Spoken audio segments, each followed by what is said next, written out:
The great galactic throne hall was silent. Not a peaceful silence, a heavy one. The hall was massive, built thousands of years ago by hands long turned to dust.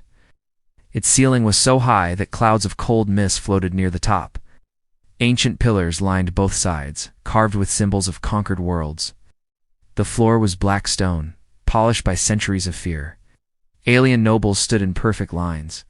They came from many powerful species. Some were tall and thin.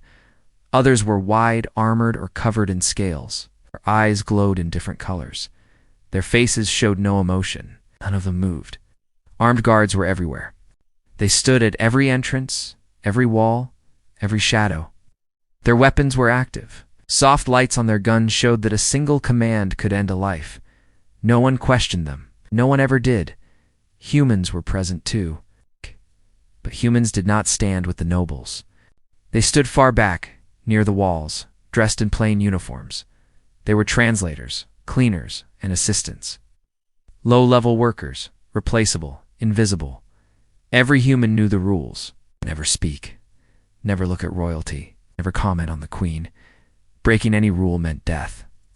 Among the humans stood one ordinary man. He was not young, not old, just tired. His shoulders were slightly bent from years of work.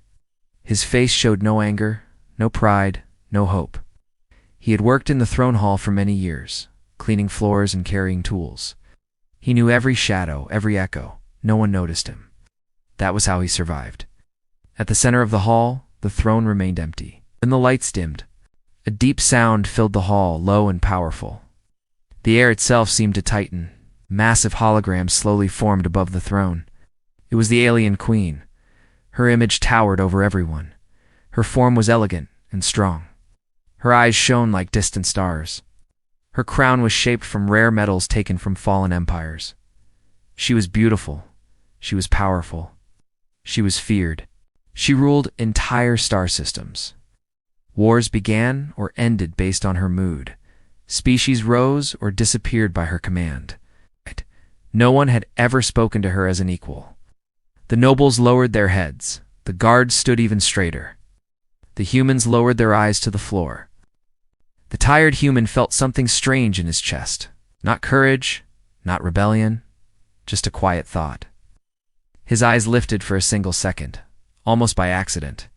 He saw the queen's face, and the thought slipped out. Soft, quiet, almost a breath. The queen is beautiful. The sound was small, but the hall heard everything.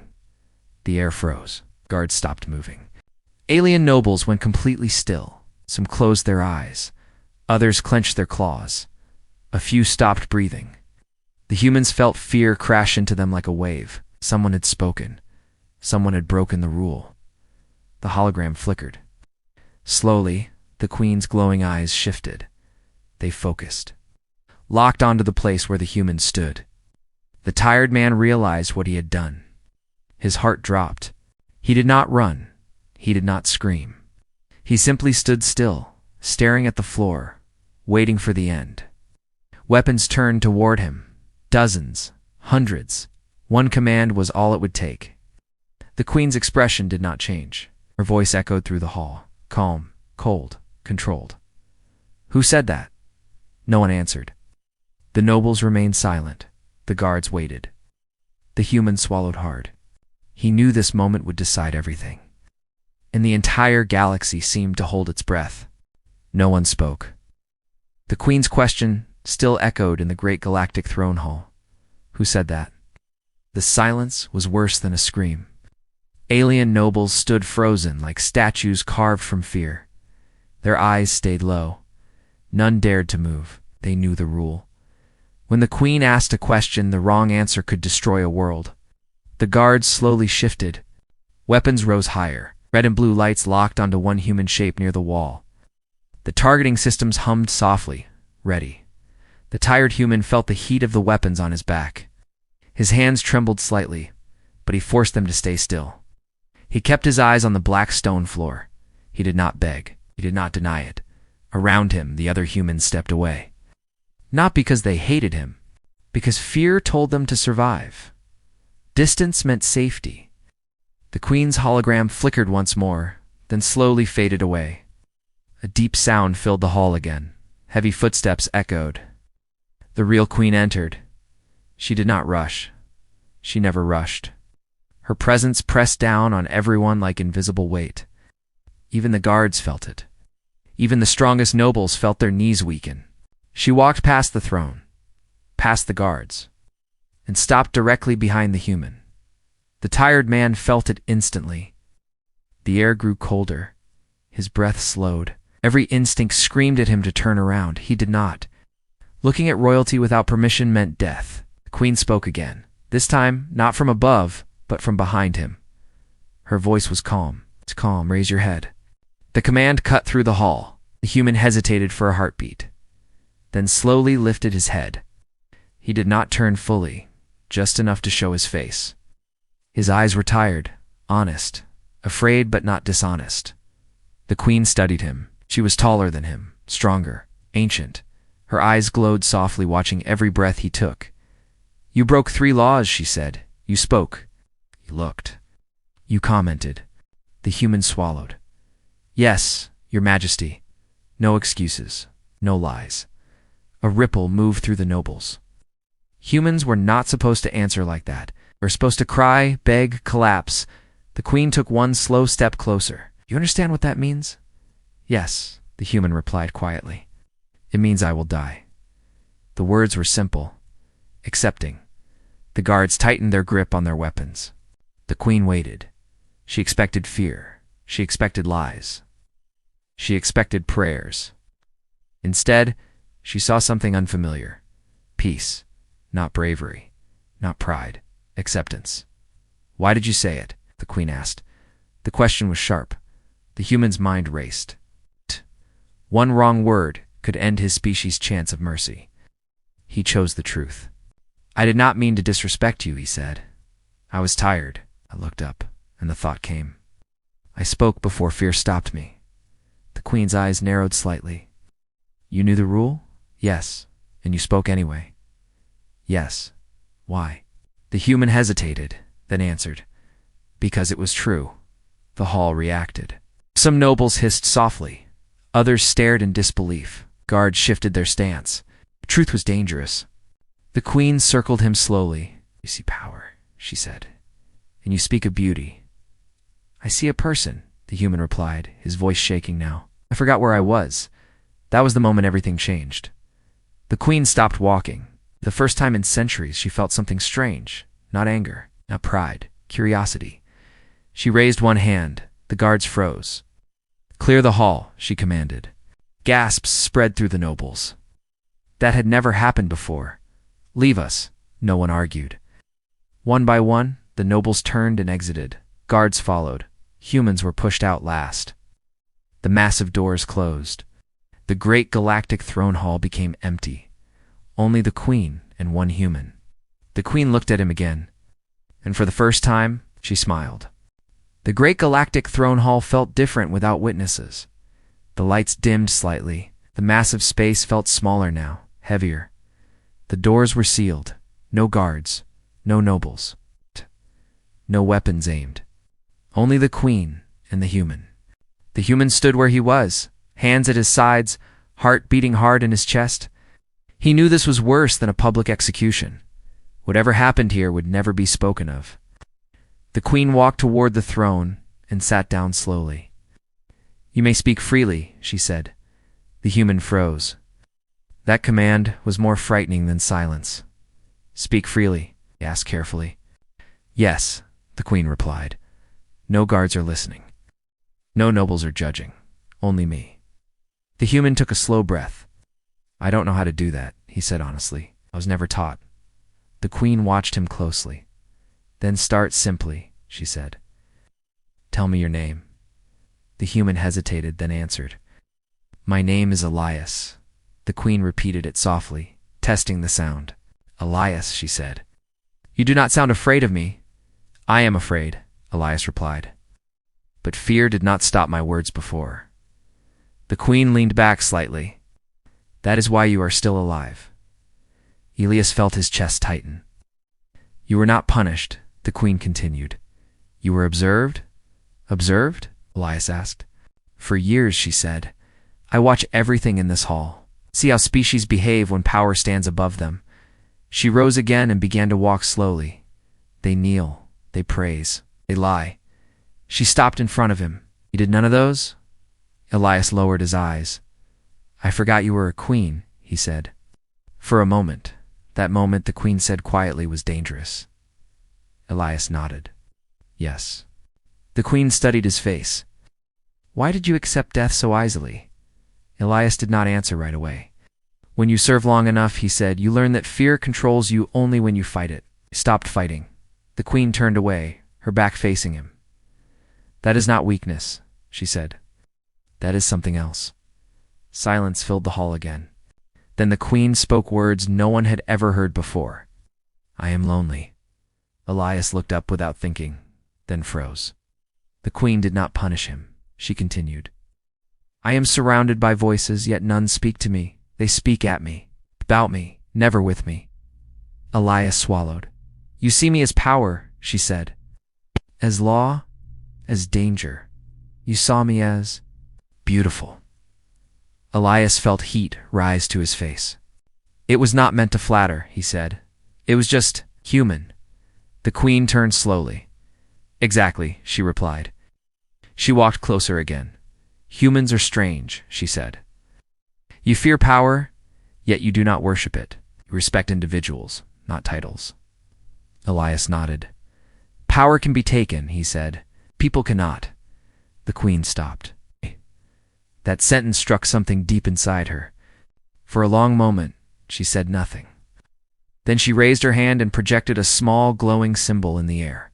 This is my offer, she said. Elias stared at it. You may leave this hall alive, she said, and return to silence. Or you may serve me directly for one cycle. Elias felt his breath catch. Oh, Damicus. Direct service to the queen was unheard of. Dangerous, political, deadly. If I refuse, he asked. You live, the queen said, quietly. And if I accept? The queen's eyes glowed slightly brighter. You will be watched, hated, tested, blamed. Elias thought of his life. Endless silence, endless fear. And then he remembered the moment he spoke without fear. I accept, he said. The queen smiled, not as a ruler, as a being who had found something rare. Good, she said, because this was never mercy.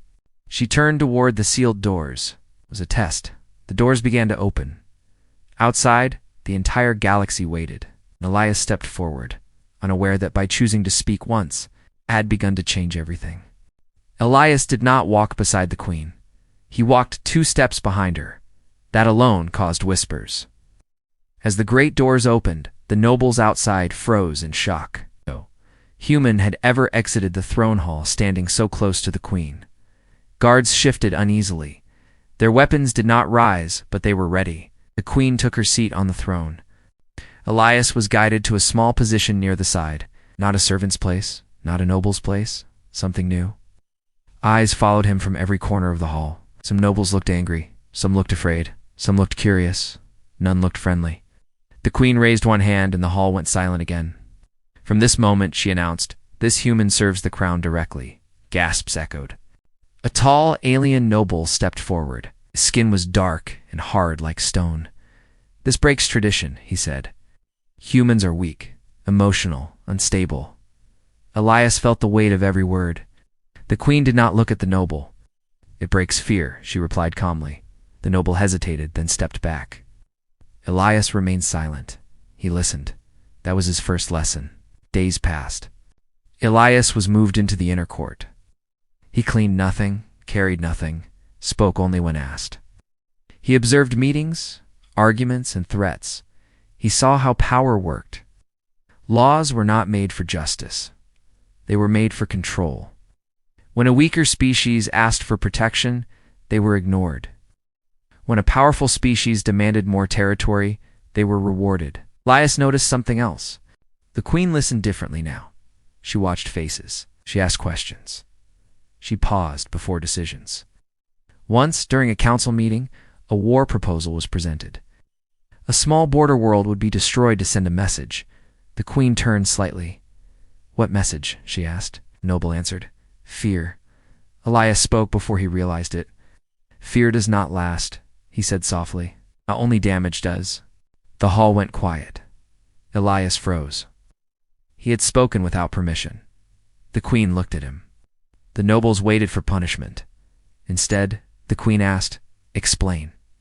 Elias swallowed. Fear creates enemies, he said. Damage creates memory. Memory creates rebellion.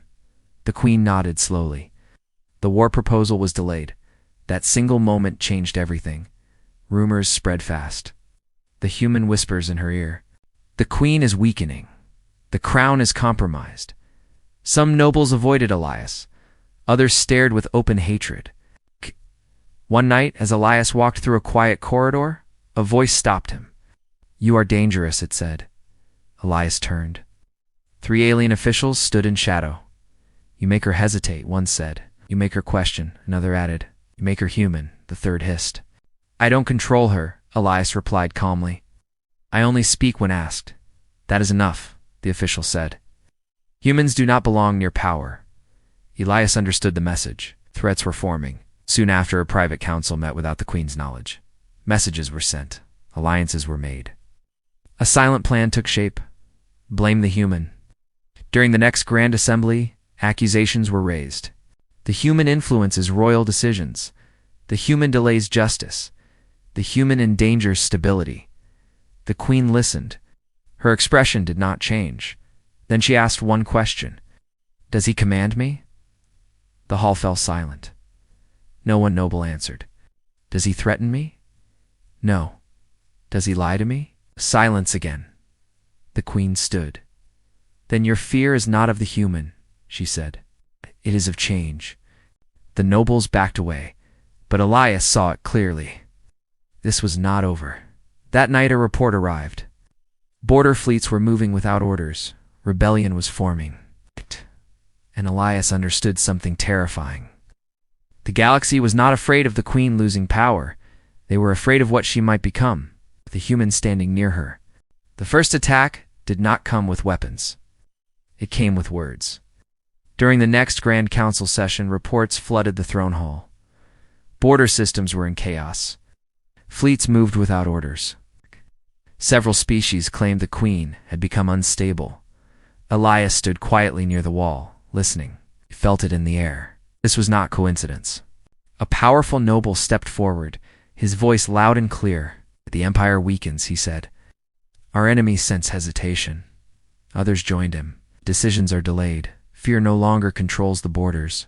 The queen is distracted. The word hung in the air. Distracted. Everyone knew what it meant. Elias, the queen remained seated, calm and still. You believe this began with him? She said, gesturing slightly toward Elias. Yes, the noble replied. Since the human arrived, tradition has broken. The queen's eyes narrowed. Tradition built this empire, the noble continued, but tradition also requires strength. Humans softened strength. Murmurs spread. Elias felt every gaze turned toward him. Then the noble spoke the words Elias feared most. We demand the human's removal. Silence. Elias's heart slowed. He had expected this. The queen rose slowly from her throne. You demand, she repeated. Yes, the noble said. For the stability of the galaxy, Elias lowered his head. If his death protected peace, he would accept it. But the queen did something unexpected. She stepped down from the throne, stood beside him. A shock moved through the hall. You fear influence, she said calmly. Yet none of you ask what he has influenced. She turned to Elias. Speak. Elias froze. Every instinct told him not to, but he remembered her words. Speak freely. He raised his head. I have not asked the queen to change, Elias said. I have only asked questions. The noble laughed coldly. And that is the danger. Elias looked around the hall. You rule through fear, he continued. Fear works until it doesn't. Then it creates enemies who wait. The hall grew tense. You fear humans because we don't kneel, Elias said. We observe. We remember. The queen watched him carefully. You accuse us? A noble hissed. No, Elias replied.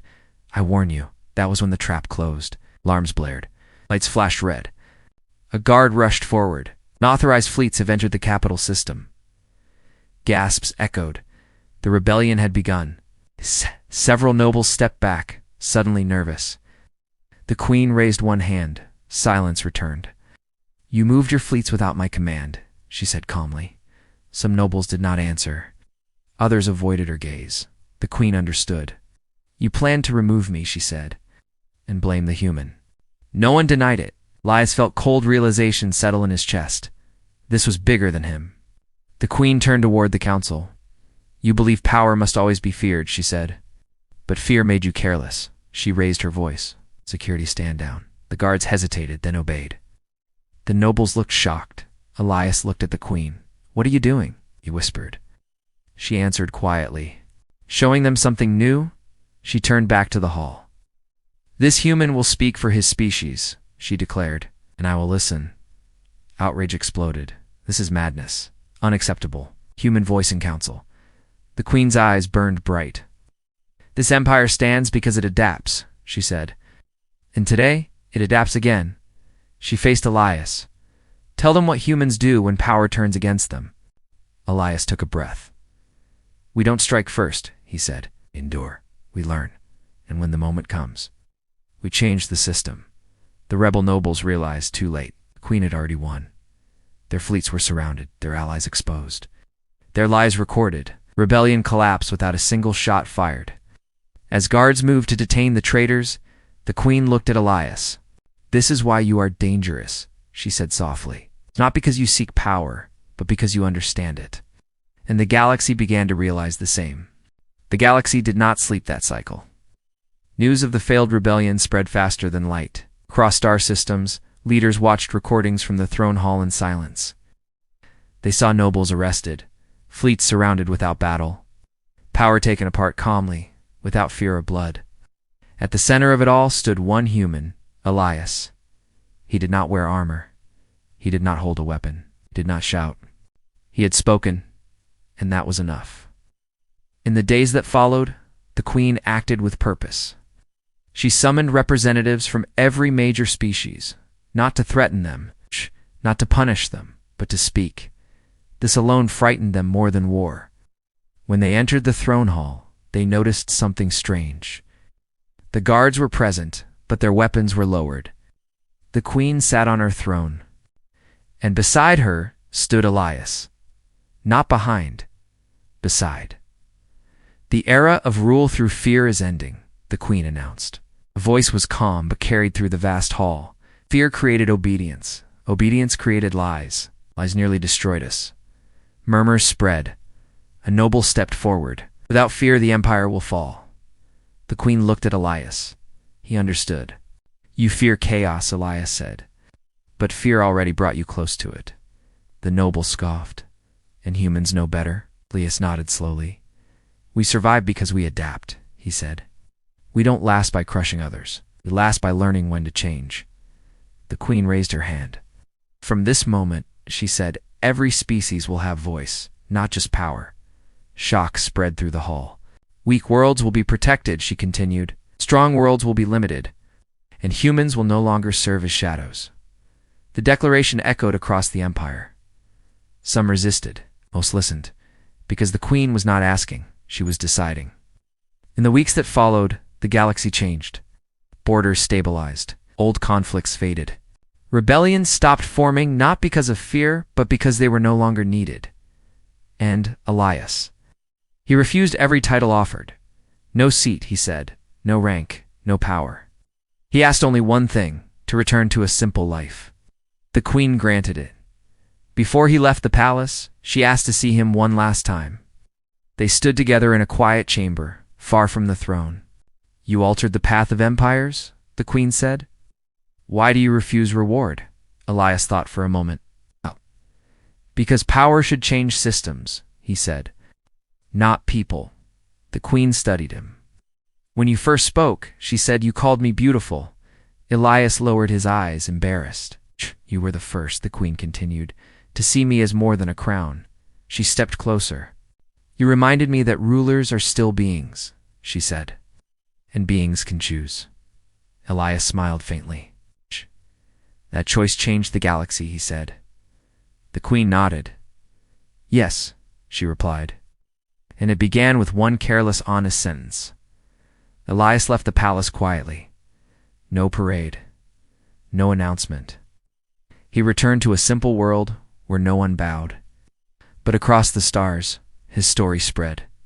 Not as a legend of strength, but as a reminder that humans did not conquer the galaxy with weapons. They did it with truth. And somewhere, high above countless worlds, the alien queen ruled with clarity instead of fear. Because one human forgot where he was and spoke without fear.